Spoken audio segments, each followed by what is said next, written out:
What's going on? What's going on, everyone who's actually listening to this podcast right now? First of all, guys, welcome to the Nikhil Sai Show, which is hosted by me, the Nikhil Sai. And guess what's going on today? We are back with another amazing multiple Tokama Club award winner. This is going to be a crazy, crazy story, guys. So make sure to stick around. If you are someone who is into business, who wants to grow your business to the next level, and you require that capital, or you're wanting to build that fund, which can where you're trying to network with high worth individuals and raise capital and build predictable income, this is going to be a crazy podcast. Right now, we're having a guest who started his journey when he's 22 years old. This is going to be a crazy story. In the last 2 years, he has done over 290 deals in over 38 states. So this is going to be amazing, guys. So make sure to stick around. So guys, let's not waste any time, and actually let's welcome Bridger Pennington, founder at Investment Fund Secrets. Hey, Bridger. Hey, how's it going? Good to see you. Absolutely. Good to see you as well, brother. Thank you so much for joining us today. Well, thank you, man. I'm excited to be on. It's an honor to be on your show. It's going to be fun. Absolutely, Bridger. We really appreciate your time today. So, Bridger, let's not waste any time. Actually, let's dive in. Like people, most of the people in the capital investment, funding space, they think about like this is the old school thing. Like the 60 years old do this. The Berkshire Hathaway does this. The Warren Buffett does this. No young dudes do this, right? But you're breaking the entire industry. You started your journey when you're 22. So we'd love to hear your backstory. Can you please start with your backstory? Like how did all of this crazy journey started? Yeah, well, no, it's fun to be on. And let me, I'll kind of just clarify a little things too. So I ran two investment funds. We're launching a third fund. I'll talk about what that is in a second. We also have launched an education program, and that's where we got our two comma clubs for. We didn't get two comma clubs from investing stuff because I just don't think that counts very much. So we have we have a coaching business that we sell. It's called Investment Fund Secrets. So those are separate companies. Investment Fund Secrets, we've done just over four and a quarter million in the last 18 months.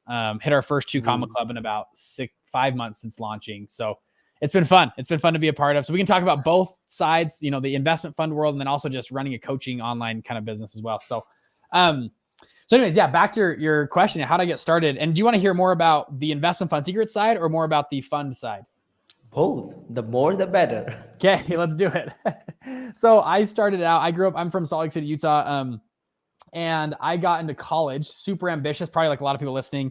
I started 6 businesses my first 2 years of college. I did Chinese tutoring. I did wholesale 2 houses. We did Forex trading. I built websites for people, did some ClickFunnels stuff there. Finally, my dad grabs me and he's like, Bridger, you're kind of like a chicken with your head cut off. I want you to go meet with one of my business partners. I think this guy can really help you. So I said, okay. So I go drive up to this guy's house. I pull up this. By the way, I grew up in I would say very average house. My dad drove a pretty crappy car. We had a nice house, like nice family and everything, but just nothing too special. Mm-hmm. I drive to this guy's house and it is a huge mansion. I pull up. I'm like, holy crap, we're in a gated community. It's on the hill. It's got a beautiful view. I'm like, who is my dad's business partner? This guy is crazy. I get out of my car. I walk up to the door. I'm like a little worried that a butler is going to come and kick me off the property. Like, be gone, peasant, get out of here. Cause I just didn't know. Anyways, I knock on the guy's door. I come in and, he's got, and he Bridger, come on. And he brings me in. He's got the wine cellar and the basketball court in the basement, the cars in the garage, and he's got the pool in the backyard, the whole thing. Right. So we come in, sit down, we start to chat. And finally I go, how did you get all of this? Like, how did you do this? And he goes, Bridger, it's funny. Not a lot of people ask me that question. And I was like, oh, shoot, sorry. I don't know if I offended you or something, but that's the only question I have. It's like, how did you do this? And he goes, it's a good question. And he goes, no, it's fine. I'll tell you the answer. He goes, when I was in my 20s, I was a lot like you. I started a bunch of business. I actually had moderate success. But then then I figured out the secrets of the ultra wealthy. And he goes, what the ultra wealthy do, these are the Vanderbilts, the Rockefellers, these mega wealthy families, and today's wealthy families as well. He goes, they send their kids to the best universities. They hope their kids go work in 2 fields, consulting or investment banking. And they hope eventually that those kids will go and work at a fund. So private equity, hedge funds, venture capital funds, or that the kids will come back home and run the family office. And he goes, that's the world of the ultra wealthy, is they play in the fund world. And I didn't even know what a fund was at the time. I was like, what is a fund? he goes, that's what we, so he goes, like, a couple of years ago, I met a guy who ran a private equity fund. He goes, well, he's one of the wealthiest guys I've ever met. And he said, and at that moment, he said, I don't care how long it takes me. I don't care if it takes me 1 year, 5 years, or 20 years. I was going to figure out what a fund was, how to start one, and how to scale one. And he goes, that's what we did. And he goes, me and your dad, a couple of years ago, we launched a fund. And he goes, that fund is blown up like crazy. He goes, currently, and by the way, today they are currently 10 times bigger than Grant Cardone's funds. So if you think about Grant Cardone, right, they manage, Cardone Capital. Think of how big Grant Cardone is. They are 10x Grant Cardone's size, same asset class. They buy real estate, they do apartment buildings, all that kind of stuff. And I was blown away. I was like, holy crap, these guys are insane. And I was like, wow, I want to learn about this space. That sounds amazing. Like, this is awesome. And I go, hey, I've always heard find a mentor. So I said, hey, can you be my mentor? I'd love for you to teach me about this. I'd love it. And he goes, Bridger, he goes, go talk to your dad. Your dad knows way more about this than I do. I said, no. My dad's poor. He lives in a small house. I want to learn from you.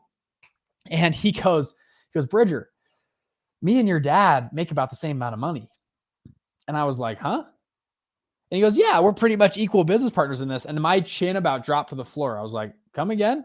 And I left this dude's house. I drove straight to my dad's house. I was like, Dad, what the heck?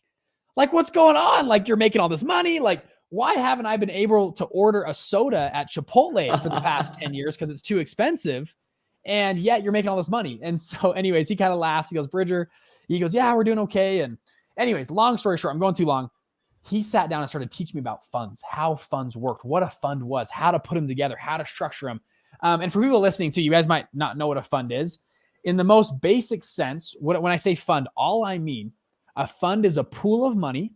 Investors put money into that pool. Us as fund managers draw from that pool and we can go make investments or buy assets. Whenever those assets make money, they return to the pool of money and then we split them between ourselves and the investors. It's like the oldest business model in the world. Like Christopher Columbus he went to the government and said, hey, give me some money. We'll go to the new world. We'll get a bunch of gold. We'll come back and we'll split it. Like it's the oldest business model in the world. And it's created more wealth than any other business model ever. I mean, this is the most lucrative business model on the planet. This is the world of private equity, of hedge funds, venture capital, real estate funds. And you can do it all over the place. For people that are listening, you guys are probably all online marketers. We've helped funds that go and buy Amazon businesses. They set up a fund. They go buy up 10, 20 Amazon businesses and group them together. They'll go buy up online real estate, domains, NFTs. I mean, you can do a lot. It's whatever you want to do. It's just a pool of money that you get to work from. If you need inventory for stuff overseas for your e-commerce brand, like it's a pool of money, you can use it for that. We have guys that do that in Brazil. They trade container ships from Brazil, just like drop shipping. They just do it at, $1 million drop ships at a time. That's how big they do. It allows you to scale. That's all a fund allows you to do. So anyways, we can talk more about that if you'd like, whatever. But I know probably this audience doesn't care about funds as much. But anyways, he taught me about funds. I learned about funds about 8 months later. I was working in a company. I was at school at the time and I was doing internship and working. I saw a great opportunity to launch a fund. I thought, this is amazing. I took it to my dad. We mapped the whole thing out. We put it together and I was like, shoot, this is gonna be amazing. And for whatever reason, I overlooked one of the biggest things you need for a fund is investors, is money. Like that's that's what you need. Like that's what a fund is like, and for whatever reason I overlooked this. And so I thought, well, shoot, what am I going to do? And I thought, aha, my dad is rich and doesn't spend his money. Like my dad would love to invest in this thing. And so I remember it was a late Sunday night. I went and knocked on my dad's door and I said, Dad, I've got this fund idea. I want to thank you so much for helping me. And I said, in my best pitch voice possible, I said, Dad, how would you like to be our first investor into our fund? And he kind of smiled and laughed, kind of like you're doing right now. And he said, Bridger, I love what you're doing. But he goes, if I invest in your fund, it would ruin the experience of you raising money on your own. He goes, your first investor is your hardest investor to find. And if I invest in your fund, it'll be a crutch that you'll never be able to recover from. And he said, no. And he kicked me out and I kind of walked out with my tail between my legs and he said, go do this on your own. So I took him up on the offer. I went out and I pitched everybody I knew. I was 22 years old at the time and I raised a whopping $49,700, just teeny amount. Like, and if you guys know anything about funds, that's a teeny small amount. but it was enough to get started. And I was so excited. We got this thing launched and going, and we were doing these micro loans. They were loans like $1,000 to maybe $10,000 a loan. We started to do these little loans, and our first group of investors, we got them a 64% return on their investment, which was amazing. We then closed that fund. We launched a second fund. Our second fund did incredible. We raised and deployed millions of dollars out of that fund. We just sold that fund, and now we're launching a third fund right now in the crypto space. And it's going to be, we have a lot of investors lined up. It's really fun. We're launching that right now. So during that process as well, we had a lot of people ask myself, my dad, and I didn't mention this, my brother is a securities attorney. He's actually an attorney for funds. And he actually previously worked at a $700 million real estate fund and now just launched his own fund. They're raising $150 million to do RV parks. So a lot of people asked our family, how do you guys do funds? Like, how do you do this? And so we started an online program called Investment Fund Secrets to teach people. And none of us went to Harvard. None of us did the Ivy League route. We're just regular entrepreneurs that have done this. And so we launched a program to go out and do this. And we've got about 4,000 students right now. And we'll probably talk more about that in a minute, but it's been incredible to run. We ran it for about 18 months. It's been awesome. And it's been awesome. So anyways, that's kind of our story that gives you the whole view of what we've done. Yeah, absolutely, Bridger, and really appreciate the kind of intro, man. Like, I think this is opening up a lot of people. It's like, I believe a lot of listeners are having these new neurons popping up and jumping around, because they were literally talking about at max like 5-figure and 6-figure level cash seen is more like a dream income for most people. And now we're talking about 9-figure funds, 10-figure funds, and you're talking about people who are 10x bigger than GC funds, which is crazy. So now this is kind of showing the possibility of what could happen when you have the right knowledge with implementation. So Bridger, I really appreciate this intro, man. Like, it really helped a lot of audience to get kind of very clear outlook on what you're doing and how they can get into this. So let's get more into little detailed questions about funds and what they can understand more about raising capital and stuff like that. So can you talk a little bit about fund? Like, what is a fund and how does that actually work? You already covered a little bit, but a more insightful way where you give like a quick intro of these types of funds and how that's look like, that would be really insightful. Yeah. So I mentioned earlier, a fund is just a pool of money, obviously. Investors put money in. So what does this landscape look like? You hear words like private equity or hedge funds or venture capital. Like, what do those actually mean? All those business types are all actually, they're all very, very similar. The only difference between a hedge fund, a private equity, a real estate fund, a debt fund, is all those different types of funds, an Amazon buying fund. The only difference is what they invest into, is what they buy. So a very common, a very obvious one is a real estate fund. A real estate fund is a pool of money that goes and buys and sells real estate at scale. All a fund does is allow you to scale. So instead of flipping one, we have a guy in our group, he flipped 1 to 2 houses a year. Now he has a fund, he flips 72 houses every year. That's the power of a fund. Okay. It's a real estate fund. Private equity. Okay. Same pool of money. The only difference is private equity invests into privately held businesses. That's it. Private equity or private ownership. A great example is Sycamore Partners. Sycamore Partners is on Wall Street. They actually own, a lot of people don't know this, they own Staples, like the companies, the big company, red box stores. They own Staples. They own Nine West Shoes. They own Aeropostale, the clothing company. Last year, they were trying to buy Victoria's Secret. That's all the same company. It's a fund. It's a private equity fund. We have other funds that are at smaller scale. They buy up restaurants. So imagine a restaurant and you have a fund that buys up all your neighboring restaurants. Okay, that's a private equity fund. Or you buy up Amazon businesses, or I have a guy that buys funeral homes out of his fund. It's incredible. He buys funeral homes. That's all he does. And then groups them together and he sells them for about a 2x multiple every single year.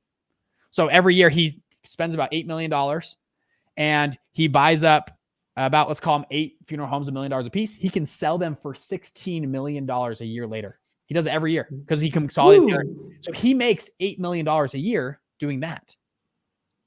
There's easy ways to make money and there's hard ways to make money. That sounds like a pretty easy way to make. Now, he doesn't take home $8 million. He's got to pay off his investors. He probably takes home about $1.2 million he makes. There's a couple 2 comma clubs for you in a year. You're buying 8 funeral homes. That's it. Like it's not that crazy. That's the world of funds. So a debt fund issues debt. They issue loans. I mean, that's what we're talking about. So you can do funds for pretty much anything. Crypto funds, Forex funds. All a fund does, it's a catalyst to you bolt onto your business to just scale. If money's the thing stopping you from scaling, a fund might be the best option for you. So hopefully that answers the question a little bit, give you a little more idea of what we're talking about here. Yeah, absolutely, Bridget. That was really, really insightful. I think now the listeners are very clear and has a great set off on what a fund is and how does that work. And like really this is opening up the possibility to understand like how big the capital market is. Like people talk about, hey, there is no cash flow in my business, but you know where the cash is. It's with investors. So the goal is to create a fund and attract right investors to help you grow. So One, Bridget, that's awesome. one thing I'll add there too is just the money created in funds is insane. So one guy, like you see like Jeff Bezos or Elon Musk, right? Their stock price, Amazon and Tesla's stock price goes up and their net worth goes up and it goes down, right? And it fluctuates a lot. Okay. Yeah. I'm not talking about net worth. I'm talking about income from a fund. There's Citadel is one of many funds that are this size, but Citadel is run by a guy named Ken Griffin. Okay. Ken Griffin, take a guess on how much he makes per month from just his fund pays him, not his net worth, not stock price up and down. How much does he make per month? The answer is he makes, now this is not other investment. This is literally one income source. He makes $100 million a month from one income source. It's insane. Like it's absolutely insane. When I talk about it's the most lucrative model on the planet, like I mean it. That's not personal investments. That's not his real estate portfolio going up and he made up. That is income, like cash from his fund. $100 million a month he makes every single month. You would need like a full-time team to decide what you're going to do with $100 million a month. Like, how are we going to deploy this? What are we going to do? Like that's how it's insane. Like how much money is created in a fund. Yeah. This is crazy. So I think listeners really need to understand like the level of scale when you're talking about funds. It's not pennies you're talking about. Like you told, like the $50,000 you raised close to it, it's peanuts, right? It's really peanuts considering the market size. That's awesome, Bridger. So Bridger, one of the main problems, even though you had a good background and network of individuals who are steadily into funds and creating funds and scaling funds, creating a fund and getting the right idea to understand what fund to be created is more like a real struggle. So we would love to learn more about like how the process looks like how to actually create a fund and how to get the right idea to choose if they should go and create a fund or not. Yeah. It's a good question. There's a lot of people online that teach how to invest. I don't teach how to invest. You can go find other people that I teach how to structure a fund and build a fund. Now we talk about it's very similar to online marketing. You have red oceans and blue oceans, and you have a mix of both purple oceans, right? We'll go into a red ocean, we'll find problems and efficiencies, and we'll go to a blue ocean and exploit that and find arbitrage. It's the same exact thing. We'll just do it at scale. What I tell most people though is this. Number one, either you already have been doing something that's successful. You've already been buying real estate. You've already been investing in crypto. You've already been scaling up businesses. Actually the Hormozis, they actually bought our course and they were looking at, hey, should we buy other businesses right out of this? Should we keep doing this? Like Alex and Layla, we hopped on a number of calls with them. So I don't teach how. I teach you the markets. Okay. So number one, you're already good at something, or number two, you partner with someone who's already good at something. That's how I am. We're launching a new crypto fund. I'm an average crypto buyer. However, I found a partner who's incredible. He's mined Bitcoin since 2014. He was spending $41,000 a day in electricity in 2014 for mining Bitcoin. Like that's the guy. And guess what? These people I call them broke geniuses. They're out there. They have great knowledge. They have no clue how to set up a fund, how to scale it, how to do it. And that's where I step in and I say, hey, I'll help you scale it. Right. So number one, you've already found the niche, or number two, just partner with somebody who already has it and you can help scale the other aspects of the business that they typically don't have. It's the trader in the basement that trades all day options and doesn't know how to, talk to an investor and raise capital. So that's what I advise most people on. I'm not going to teach you how to like do the strategies. I'm going to say either do it yourself or find someone who's already doing it. We can partner with them. Yeah, absolutely, Bridger. So yeah, like we should think about this like when someone is talking about really raising capital, collecting cash, there is no real value. If you're just saying like, hey, I need $100,000, like for what, right? So you should really have that value, and that could only come with your own core expertise or when you partner with someone who has the core expertise or can bring in the value. That's really awesome, Bridger. Let's get to the next question. So one of the main problems people have when they have an idea to invest or raise capital, fund their own business, is really attracting investors and raising capital. I know this happened to you. You had a great experience in getting through that phase and now doing over 200 deals. Super amazing stuff. So we would love to learn more about like your journey of raising capital. Like how do you do it continuously at a scale level? Yeah, there's a lot. Number one, I'll say there's a lot of ways to go about it. There's a tons of different ways to do it. Typically in funds, you cannot use online marketing. You can't advertise your fund publicly. which that's why you don't see billboards and ads for these big funds, because it's against the law for them to run ads, which is kind of crazy, right? Now, some funds you can run ads, but it's very, smaller group. You have to file a certain way. Most funds don't do that way. The way they raise money is through their network, which is crazy to think, right? Through your network, you raise money. And it's not just that's a network of a network, and you go to events and parties and fundraising events, and you can do all that kind of stuff. You just can't publicly advertise your stuff. So when it comes to cap raising, there's a lot of different ways to go about that, right? And it takes, different flavor of different things, but the principles of marketing and sales apply whether you're selling a $2 widget or you're, selling an investor for $500 million. Like, it's the same psychology goes into it. Same, having a great irresistible offer, having a great message behind that offer. I mean, it's all the same. That's why it's really fun. I, raise capital for our fund, and we sell investment fund secrets. And so it's actually, there's a lot of crossover between the two.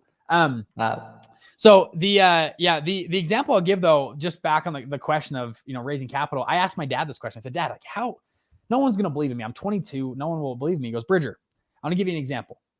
And he goes, let's say me and you found a Lamborghini Aventador in Billings, Montana. Okay. And this car, we've had a mechanic look at it. It's amazing. There's a lady selling it. She's going into auction. She's going to sell the car for $50,000. Okay. And the car it's worth, let's call it $300,000. Okay. And we've already had a mechanic look at it. It's whatever. And she says, I need the money by Saturday at noon. Okay. $50,000. My dad goes, Bridger, you can't use any of your own money. You've got to raise it. Could you find $50,000 by Saturday morning to buy this car in Billings, Montana?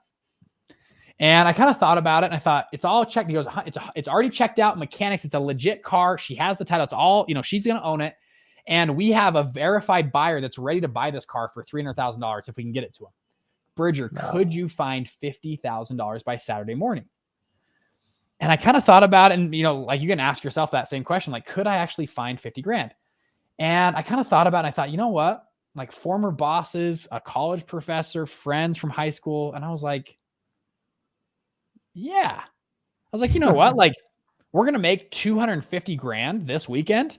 Like, I think, yeah, I could find 50 grand. Like, yeah, I'll stay up late. I'll fly. Like, I'll get on a plane. Like, $250,000 this weekend. Like, I'm in. Like, I'll figure it out. Like, yeah, we'll find 50 grand. I don't care if it takes 100 investors. We'll find 50 grand. And I was like, yeah, I can do it. And he goes, what about 100 grand? Let's say the car was $100,000. Do you think you could find $100,000 this weekend? And I was like, yeah, you know what? I actually think so. And he goes, why? And I go, well, the deal is so good. It's such a good car. Like, you have a built-in appraisal value. It's such a good deal. And he goes, aha, there it is. And I was like, what do you mean? He goes, 3 minutes ago, you were telling me you're too young, you're inexperienced, you don't have the track record. And all of a sudden, you're telling me you could raise $100,000 by Saturday at noon. Why? The deal was so good. It was so juicy. It was foolproof. And he goes, it's not a lack of resources, it's a lack of resourcefulness. Well, there's plenty of money on this planet. It's up to you to find a good enough deal that you believe in enough, just like you believed in that Lamborghini arbitrage, that you can go out and raise that capital. And I went, aha. And my mindset totally changed. And that's kind of how I started to approach capital raising is if you have a good enough deal. And yes, there's a lot of things that go into there. You can build a great team around you, whatever you need to do, but the money's there. And investors are looking for good investments all the time. They have full-time staff hired to find good investments. If you have a good investment, they're looking for you. They're trying to give you money. You just got to have a great offer and bring it to them and present it to them and, and do the whole pitch and close and all that kind of stuff. And that's what it is. So that helped me a lot.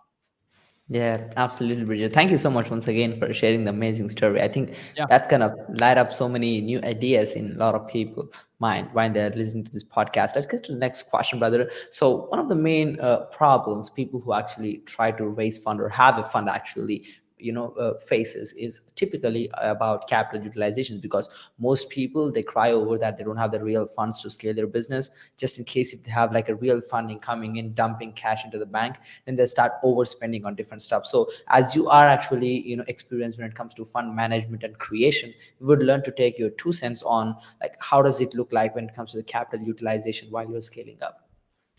Yeah, I mean, it's one thing like venture, like if you're taking on money from for your company, like if you're raising money through venture capital, I've seen that time and time again. They get like a $10 million check and they're like, okay, we got to scale our business. And they buy like, I had a company, they bought office desks that were all like $8,000 a desk. It was like, they bought like 50 of them. I was like, what are we doing? Like, you know what I mean? Spend money. You guys know, like spend money on stuff that actually produces cash. Now that's different in the fund world, right? When you're actually the one running the fund, you're in charge of deploying capital into capital is your product, right? Like you're deploying capital into good places. And so hopefully when you set up your fund, you had a great idea of finding those deals or finding that arbitrage and whatever it is. But you know, it can be interesting. It depends on your fund, but you want to be frugal. You want to be a good money manager. Obviously you want to make sure that deals are a slam dunk. And sometimes it's better just to sit. There's a lot of times no deal is better than a bad deal, right? So sometimes you're sitting there and you're like, man, we can't find a deal right now. You know what? We have a $5 million chunk of change right here. Let's just not do anything with it because we cannot find any good deals for our real estate fund to deploy that capital into. And so sometimes you're sitting on the capital.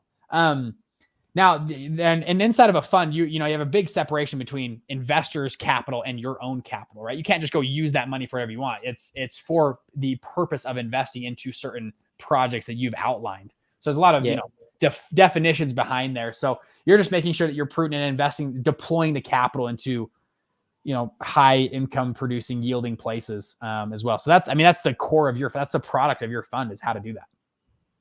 Absolutely, Preacher. Yeah, I really appreciate that answer. And Preacher, like one of the impacts you're actually doing with your business right now, which is your coaching business, is really amazing. Like you're literally opening up the opportunity to get everyone, people like normal people like you and me, to get into this funding business, which has so much more lucrativeness, trillions of dollars in cash. So we would love to learn more about like how did you actually scale up your coaching business coming from a fund background? Like, how did you approach scaling up your coaching business? Did you raise capital or funds to scale your business as well? How does that look like? No, we didn't raise any capital for this business. Still haven't. I'll tell you our failure. How about that? I'll tell you a coaching business we launched before this that failed. So we, 2 years before in launching Invest Fund Secrets, myself, I have a business partner named Mason, who's helped me a ton. I was just by myself at the time.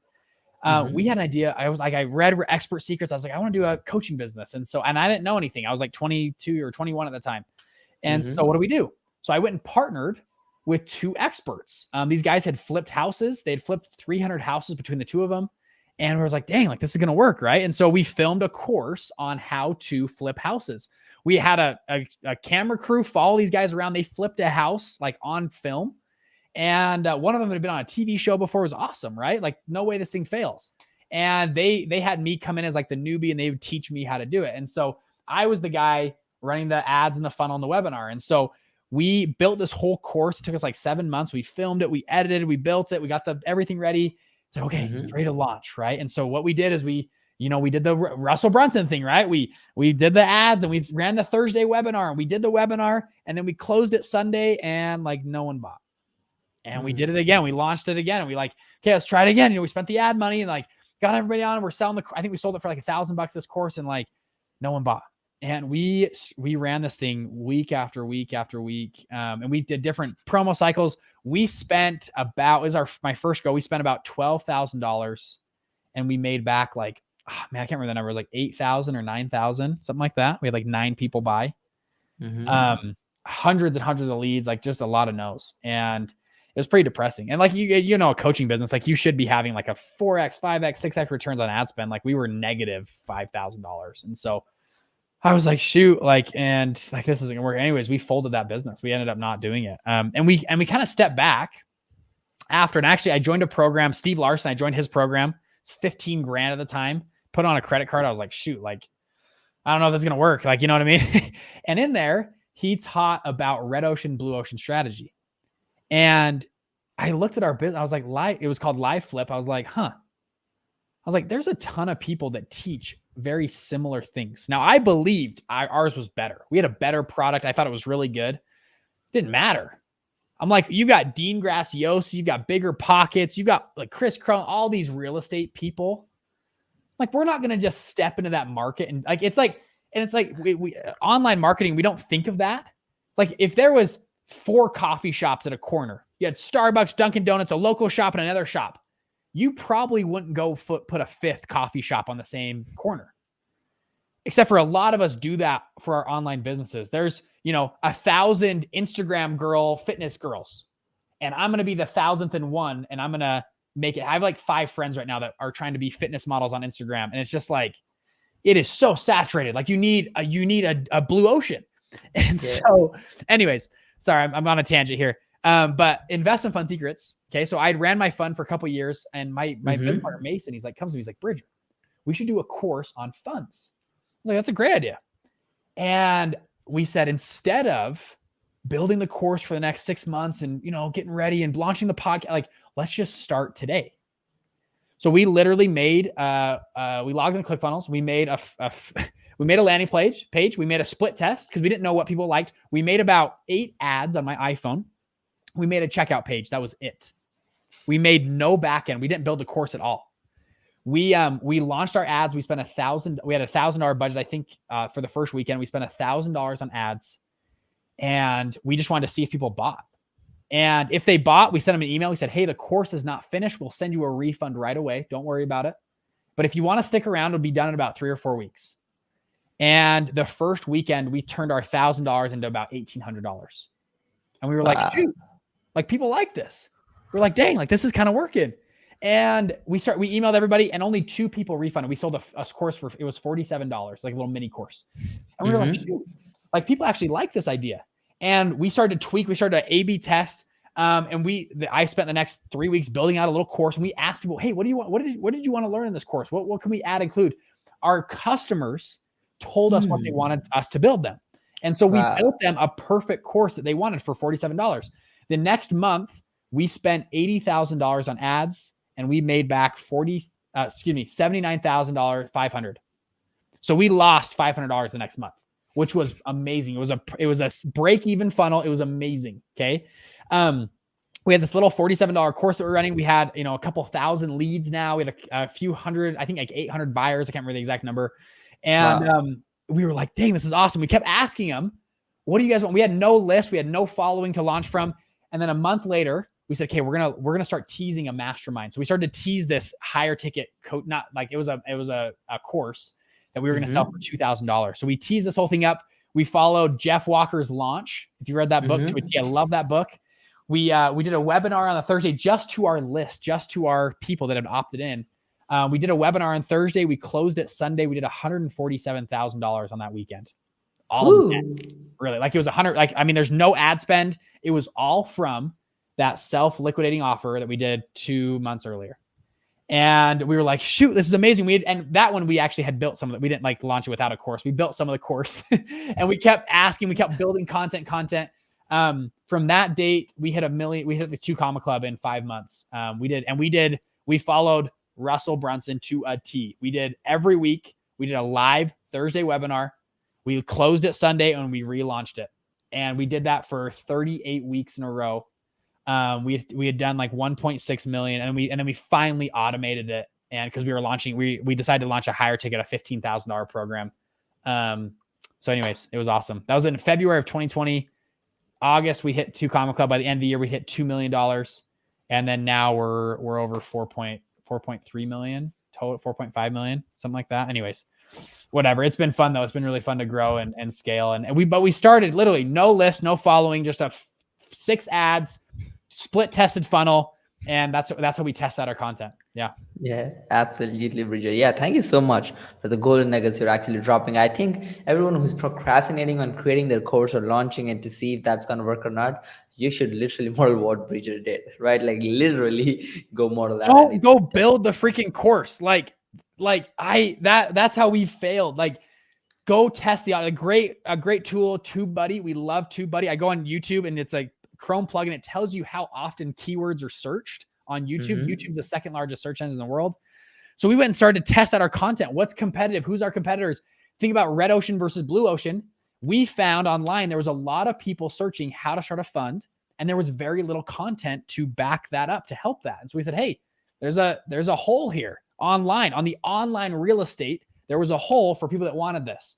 And so that helped us a ton. And we had a bunch of different ideas for headlines and hooks. And we said, hey, we got a piggy bank, $1,000. Most we can lose is $1,000. Let's just see what happens. And dude, I would recommend every person stop with the, oh, I'm going to think about it and wipe and do a business model and a canvas and a business plan. Like literally just launch the freaking funnel and spend $500 of ads at it and just see what people click on and get a little data.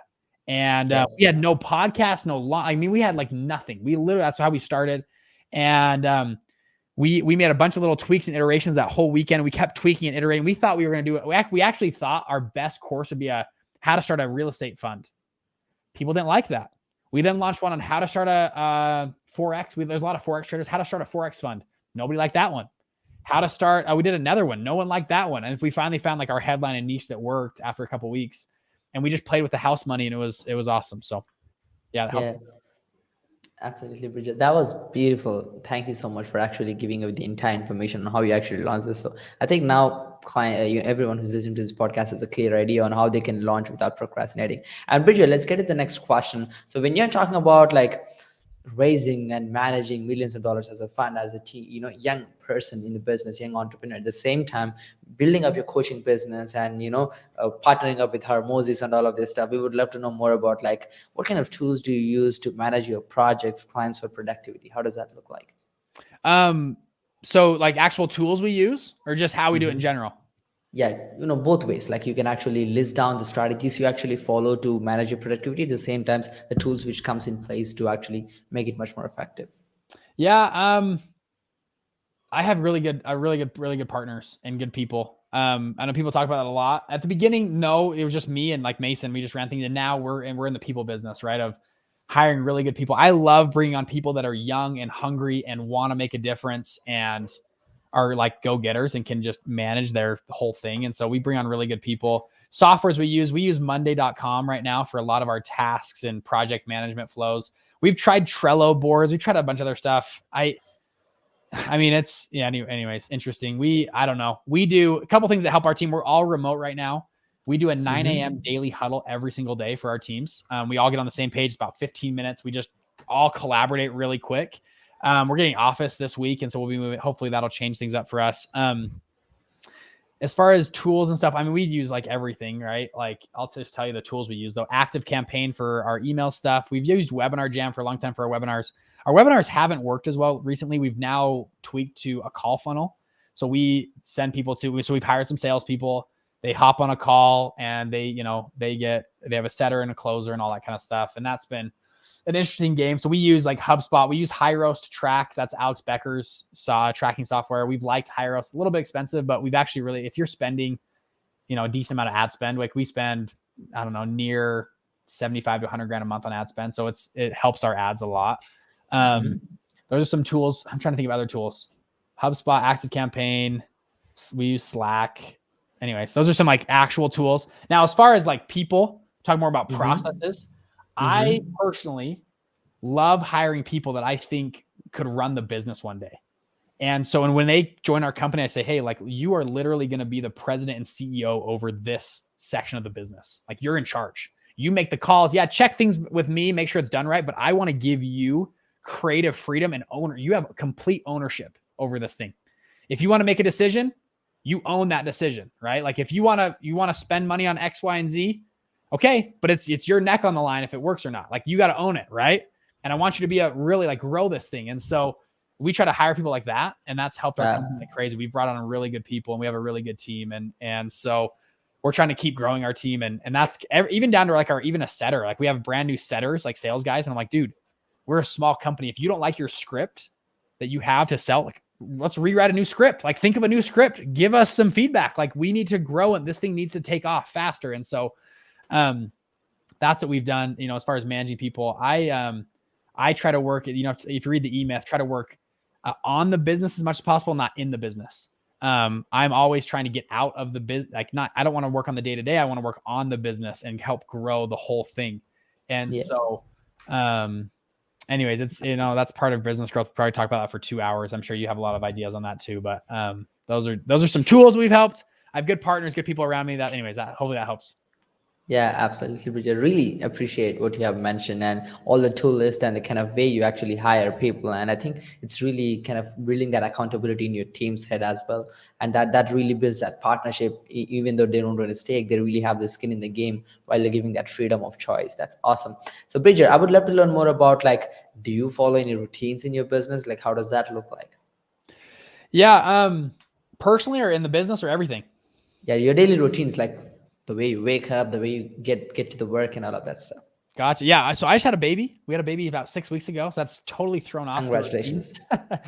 But it's been actually really fun to have a baby. I've loved it. I try every morning. I make sure to work out. I do something. I don't care if whatever. I make sure I do something, whether it's just push-ups or I don't know, whatever it is, a run outside. I need to do something to sweat and get moving. That's like my daily minimum. And now I try to do a lot more than that. That's like the minimum. I try to read something spiritual. I'm a religious person. I try to like read something or listen to something spiritual, religious. And recently in the morning, I have loved, I don't know if you guys follow like Wim Hof. I've loved doing a breathing technique for 5 or 10 minutes. And then I take a cold shower and it pumps me up, dude. I come to work like freaking on fire. And something I was actually telling my wife, I literally this morning, I was telling my wife, I'm like, so I've done cold showers in the past. I do intermittent fasting. I like that. Anyways, I love testing out morning habits. Like I test them out like crazy. So these are, I don't know, I'm always testing out new ones that I like. Those are a few that have stuck for me. The one I listened to Tony Robbins, it was a few years ago. He talked about power poses. Like he's like, and I thought it was weird. He's like, if you stand in the mirror and like stand like Superman, that's all you did. Your testosterone and energy levels raised for men. Testosterone raises by like, I think 10% in about 5 minutes. If you say affirmations as well, it can raise up to 20% in 5 minutes, which is like crazy. So what I've done, and it's funny, like my wife has caught me, like I'll go in the shower, I turn on the cold water, and then I have a mirror right there, and I do like a power pose, and I'm like there, and I'm like, I'm like, you're gonna win today, you're gonna kill it, like, and I like yell stuff at myself, and I come out of that shower like freaking hair on fire, just ready to go. It's so fun. I've done that. I've only done that the last month, and I've just loved it. Like doing both those together at the same time. It's been just fun. We'll see if I keep it going for the next 6 months. There you go. That's me telling you all the weird stuff I do. I don't know. I'm always cycling new stuff, though. I like to try different things. We do a 9 a.m. daily huddle every day for our teams. I love that, especially remote teams. It gets everyone on the same page. It make sure everyone's working at 9 a.m. Like you are on your call. Your camera needs to be on. You need to be ready. You need to dress. Like you need to be ready at 9 a.m. And so, because when your people are working remote, it's easy to sleep in or, oh, I'm getting back from the gym or whatever. It's like, no, you got to be here at 9 on the call, dressed, ready to go. The day starts, right? I like that. I like that a lot. Besides that, that's really the only, for our like daily routines. That's about it. I would say. So personally, that's the stuff I do. And I like a 9 a.m. meeting. We have a bunch of other stuff throughout the day, but that's the main one we like. Yeah, absolutely, Bridget. Thank you so much. And yeah, that's really exciting. So let's get to the next question, brother. I know you're young, you're still in your 20s. So we would love to know more about like if there is one option to tell something to a 20-year-old you or a younger you or someone who's just getting started in business, what will be your number one suggestion for them? Yeah, it's a good question. I'll just tell you something that somebody told me, and this changed my life when I was about 20. I think I was 21 or 20, somewhere around there.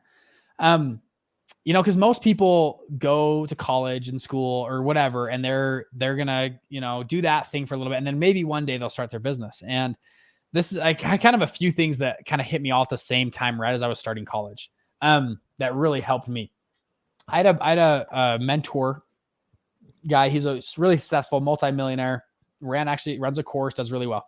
He says, Bridger, right now is the best time in your life to start a business.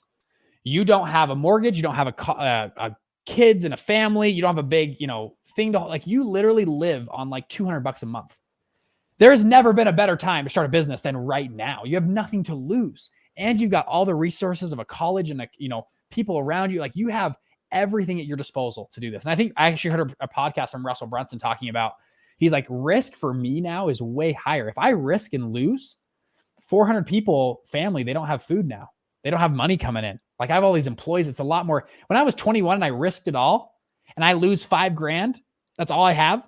Well, okay, I only lost $5,000. Like I don't have much to lose, so I can risk. Anyways, that helped me a ton. The second piece, getting into college, was my whole purpose of going to college was to make money. Like, what's the ROI on college? Like, if I'm going to go to college and spend time here, like, and the number one cause of divorce is financial reasons. The number one cause of stress in people's lives, financial reasons. The number one cause of suicide, I believe, is financial reasons. If I can figure out the money game, and people listen, you guys already know this, you're listening to this podcast, but if I can figure out the money game, my life's going to be, now it's not, my problems aren't going to all go away, but my life's going to be a little bit, I think, easier, a little bit better to some degree. So when I got to college, I said, my goal is to figure out the money game as quickly as possible. I need to make, and I don't care how much you love your job after 30 years. And if you're broke, you probably don't love it as much anymore, right? I would rather have a really successful, high income producing job for a few years and then live the rest of my life with freedom and I can do whatever I want, right? And so I went to school. I didn't take any generals at school. I never took biology. I never took chemistry. I took one writing class because I had to my first year. I literally, my first 3 years of college, I took econ, finance, accounting, SEO. I took a real estate class. I took like an entrepreneurship class and I dropped out like that. And it was amazing. And I learned a ton, and I actively spend money on courses and education. I've spent $110,000 on courses in the last, year. I buy a ton of courses. I love courses. I love learning from people. You guys are in this community though. You know that. I just think traditional education is getting less and less valuable every single day. And it's fun to learn from people who are actually doing it. The actual experts. And so, anyways, yeah, that's what I tell myself, go after it. And that's, I'm happy someone did tell me that. And it helped. That's why I went and started 6 different businesses right in school. And I failed at almost all of them, but we did them, right? We got momentum, we got moving and it one leads to the next, which leads to the next. And eventually you'll make it. And I'm still in the journey, right? We're still launching stuff and still scaling. So that's where I'm at. Yeah, absolutely, Bridget. I really love it. Thank you so much for mentioning those 2 advices, and hopefully they really, really help and really kind of relate to a lot of people who are actually listening to this podcast. So let's get to the next question, brother. So again, you're so young, but I would love to know more about like your life's biggest achievement so far and any next bigger goals. Yeah, biggest life achievement, marrying my wife. That was awesome, dude. I married up like crazy. So that's seriously a huge life achievement, and having our little baby. Like, that sounds cliche to say, but truly, like, that is my biggest life achievement. Like, it's true. Like, it's not like, oh, it's nice to say or whatever. Like, that's actually true. Okay. And then in business, I would say as far as a life achievement, I think like, I remember our first year sending our checks to our investors, and these are big high net worth investors that gave me some money. We sent them a really good sized check back and they were just ecstatic. I got phone calls and like, Bridger, like, I'm 22, 3 at the time. One of the guys run a Fortune 500 company, invested in us. And he was like, dude, like, good job. Like, you did, like, and to hear that from those these are high net worth individuals that are worth tens of millions of dollars each, to say like, good job. Like, you're one of our best investments I've ever made. Like, that was cool for me. And so, yeah, that was awesome. My next big goal, I want to launch $1 billion fund. That's the big goal. So we're launching 2 funds right now. That's the plan. Hit $1 billion. So we'll let's go. Give me a few years. We'll get there. Yeah, we're gonna get there. So just need a little bit of time. That's all we need, is just a little bit of time. We'll get there. So absolutely, yeah. Bridget. Love the momentum. So we are very excited to see you raising that $1 billion and actually making your investors much more happier, brother. We're very excited to see that happening. And this will be much more fun to answer. So I know you got into 6 business, you crumbled all of them, then you restarted, you created a course, it didn't work, then you started a coaching program. But just to sum up, like, what was the biggest mistake in your life so far, especially in terms of business? Yeah, it's a good question. I think I'm actually grateful for the entrepreneur community to help rewire my brain and say, hey, failures aren't failures. They're just learning objects, right? That's helped me so much. I hope that helps you guys too. I'm thankful for all these entrepreneurs that like come and speak and like, no, like, you're on the grind, right? You can do this. Live Flip, we lost a lot of time and money on there. Biggest business failure. Yeah, I had a partner one time in my very first fund. I opened up the business bank accounts and we were missing like $15,000. And he had taken the money out to pay his other company's employees because he was like, they were losing money. And I was like, shoot. Like, and this guy is 45 years old. He's run like 10 businesses. I was like, this guy, I'm 22. This guy should know better. And I call him up. I'm like, dude, what happened? He's like, oh no, we were just pulling some money around. I got to pay this thing off. And I was like, no, like you can't. Like they have a word for that. It's called fraud. Like what you just did is, and that's where you go to jail. And he's like, well, no, it's fine. We'll get the money back. And I'm like, you better like, and I'm 22 talking to this 45-year-old guy. He's a CEO of a big company. Like, dude, like you made a big mistake. I'm calling you out on it.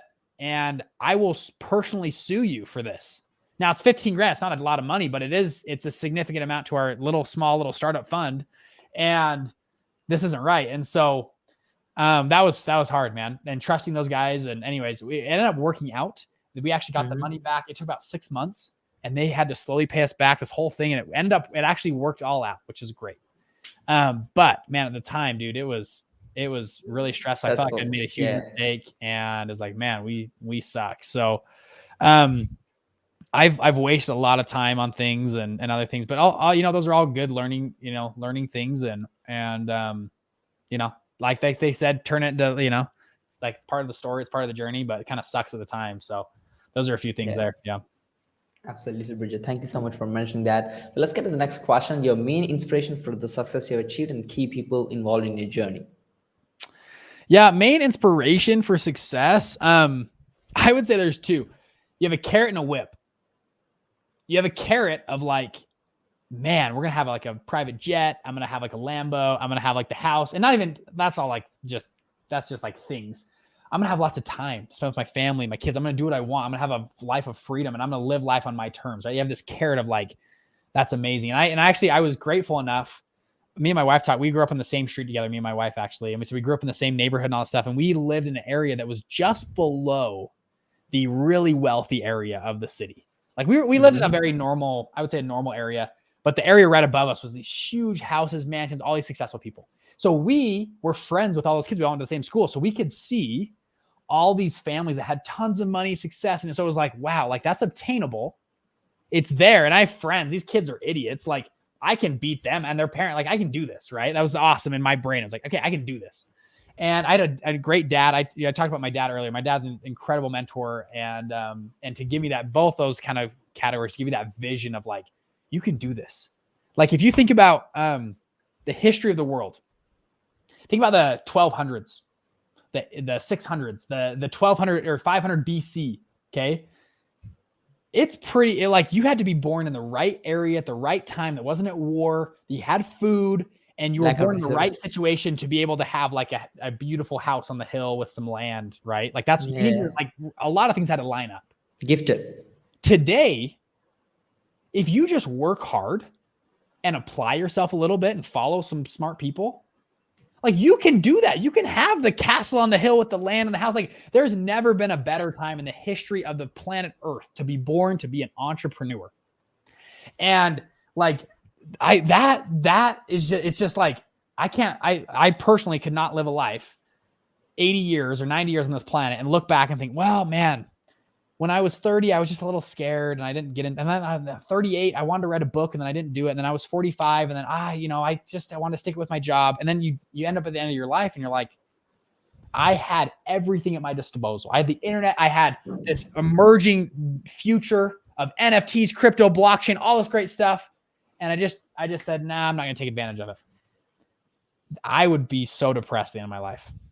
If we only get, as far as we know, we only get one life. All we really know is that we die at the end of this life. Right. And so, might as well live it up. So that's the carrot, right? There's also the whip. Yeah. For me, as far as like motivation is, failure and poverty of like, I've got to keep working and going. And that's helped me, you kind of see both sides of the coin, but, anyways, I'm talking too long, but that's helped me a lot. No, you're absolutely doing great. Thank you so much for the insane amount of value you're dropping here, Bridger. We really love the vibe and enjoy the time spending with you. And Bridger, like, wow, what an amazing guest today we had, like blowing up our minds with talking about billion-dollar funds and crypto, real estate, whatnot. So people who are listening to this podcast might need help creating their own fund, scaling that out. So where can our audience find you mentoring, Bridger? Yeah, what we can do for you guys, we actually created a free course on funds. where one of our goals is to make funds mainstream. We want more people to learn about funds. So we've made a course, like 40 videos on funds. We have Wow. downloadable stuff, all that kind of stuff. It's all you got to put in is your name and your email. No, we're not going to just drill you with marketing stuff. The idea being, I'll tell you guys straight up. The idea being, you're going to come in the course. We're going to blow your socks off. You're going to be like, wow, it's amazing. I need Bridger's help. And you're going to ascend up our value ladder. That's the idea. That's just me being straight up. We have a $2,000 offer, a $15,000 like coaching, one-on-one coaching program. And then we have a $50,000 similar to like an inner circle type is what we have right now. So if you want to join those, great. But I would start with the free course. It's awesome. Get your feet wet on funds. What is a fund? Can it work for me? And it helps qualify to make sure that you feel like you can do this as well. Helps. And we're just trying to make this mainstream. We want to make funds a mainstream thing. So if you go to investmentfundsecrets.com/free gift. So Investment Fund Secrets is the name of our company. So investmentfundsecrets.com/free gift. You can go seriously put your name and I think it's name and email. That's it. And you hop in and you have the whole free course. You can watch all the videos, downloads, all that kind of stuff is all in there. Our gift to you guys. So there you go. If you want to find me on Instagram, Bridger_Pennington is my Instagram. Just send me a DM. I have a small following, so just DM me and I'll respond back to you guys on there. And then that's where we go. We've had over 4,000 students go through our stuff. We've got a couple funds that are one fund over $1 billion, two funds over 100 million each, and then a handful of funds for between 20 and 50 million. So we've done this numerous times. It's been really fun. So there you guys go. Investmentfundsecrets.com/free gift. Yeah, absolutely. Thank you so much for the free gift for the listeners, Bridger. I really appreciate that. So, guys, you know what to do right now. So, if you're interested to learn more about funds and how you can actually be like Bridger, so make sure to check out that free gift for you. And I think it will really help you out. Like, if you have some time to learn something, just like that extra hour, you would like to use it productively, even if you have no clue what fund is, go learn. Even if you don't want to raise capital, still learn something, because that's going to help you to understand the abundance happening in this world. Because now you're really playing small numbers like 5 figures, 6 figures, max 7 figures, but you know what could happen. We're talking about $1 billion funds here, so this is really, really lucrative, and you could do it too, right? Just like Bridger did. So yeah, that was absolutely awesome, Bridger. Thank you so much for mentioning that. Any last word before we conclude the entire podcast session today? Oh man. Well, thanks for having me on, dude. It's been really fun. Yeah, I would say, I think I kind of said at the end there, like there's never been a better time. I mean, especially people that are in the United States, like, holy crap. Like, you won the freaking lottery being born in the United States. They're like the worst. I'll just mention this at the end.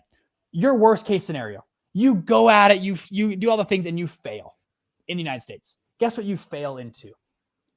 You have bankruptcy to catch you. You have food stamps, you have shelters, you have places, you have churches, charities that all help you. You still live better than probably 30% of the world. If you completely and utterly fail in the United States, you still live better than 30% of the entire world. Like, why not go after it? Like, why not? And like, for people like us, you're probably never going to fail that hard. Like, yeah, you might lose some money, you might go up and down, but you're not going to like fail.